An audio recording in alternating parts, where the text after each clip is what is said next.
You cannot just proclaim yourself a female and be able to compete against women. There must be some standards, and having a penis and competing as a woman would not fit that standard. This tweet by one of the greatest female tennis players ever, 18-time Grand Slam winner Martina Navratilova, set off an explosive backlash last December.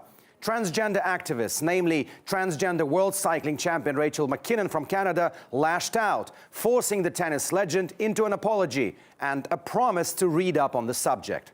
Now Navratilova has broken her silence. In an article for The Times in Britain, she says she has researched the issue and that her beliefs have only been strengthened.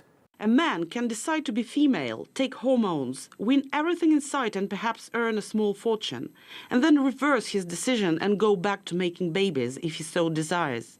It's insane and it's cheating. Navratilova specifically stressed that in order to achieve fairness in a competition by reducing hormone levels, a method that many sport organizations have adopted to accommodate transgender athletes, males would have to start that treatment before puberty, something she branded as unthinkable. She also stressed that there should be a clear distinction between transgender and transsexual athletes, with the latter having no competitive advantage due to the surgical nature of their sex change. Having cited several examples of both, the tennis great also condemned what she called the vilification of athletes who want to be different, recounting her own experience of being one of the first high-profile athletes to come out as gay back in 1981. Even so, Navratilova slammed her Twitter rival, Transgender World Cycling Champion Rachel McKinnon, and pulled no punches.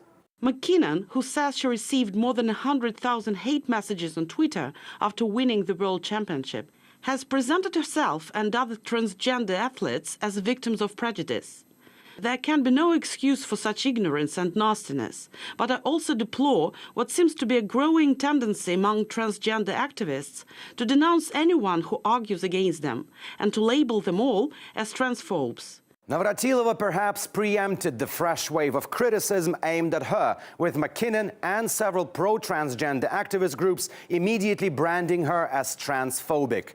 The renewed spat comes amid a legal battle between South African runner Caster Semenya and the International Association of Athletics Federation, the athletes challenging the acceptable testosterone limits for female athletes, which were introduced by the IAAF last year. It's an increasingly complex and emotional subject, and the battle which looks unlikely to subside anytime soon. Alexei Rashevsky, RT, reporting from Moscow.